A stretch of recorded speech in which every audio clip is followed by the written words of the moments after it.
صوبائی وزیر حاجی محمد خان لہڑی کی جدوجہد کے بعد ڈیرہ مراد جمالی میں فیض آباد ٹو ڈیرہ مراد جمالی اور بیدار ٹو ٹول پلازا تک روڈوں کی تعمیرات شروع کر دی گئی اور کافی حد تک روڈوں کی تعمیرات کا کام مکمل بھی ہو گیا، جس سے عوام میں خوشی کی لہر دوڑ اٹھی۔ دوسری جانب بیدار ٹو ٹول پلازا تک روڈ کی تعمیرات بھی کافی حد تک مکمل ہو گیا، مگر گوٹ میرگل موسیانی تا ٹول پلازا تک تقریباً 12 کلومیٹر کا فاصلہ ابھی تک پایہ تکمیل کو پہنچ نہ سکا۔ علاقہ مکینوں کا کہنا تھا کہ روڈ کی تعمیرات کو بند ہوئے 4 ماہ سے زیادہ کا عرصہ گزر گیا ہے۔ روڈ پر کھلے پتھر ڈال کر عوام کی اذیت کے لیے چھوڑ دیا گیا ہے۔ یہاں سے گزرنے والے مسافروں کو شدید مشکلات کا سامنا کرنا پڑ رہا ہے۔ مزید اس حوالے سے علاقہ مکینوں نے وش نیوز سے بات چیت کرتے ہوئے کہا: بھائی دا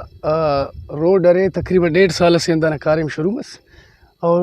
داٹے عوام بٹ بعض خوشی لہر بس کہ بھئی دا بعض بہترین سے سہولت تس مننگی دا بعض منجی شوریس کا کائکک اور انگا مکمل مسونے 12 کلومیٹر تقریباً داڑے دا خل وغیرہ شاغانو تو کاریم تا 4 تو بند مسونے تو داسہ بھلو مشکلات مننگو دا دھول مٹی بش مننگے داکا مشک بش مننگو اور خلق داکا سٹنگو موٹر سائیکلات حادثاک مننگو ایکسیڈنٹاک مننگو تو نن حکومت ننا درخواست کینہ کہ بھئی جلد از جلد دانا لک نا کاریم مکمل کبو تاکہ عوام داڑن زو سہولت ترفے اور حادثات ہم بچے۔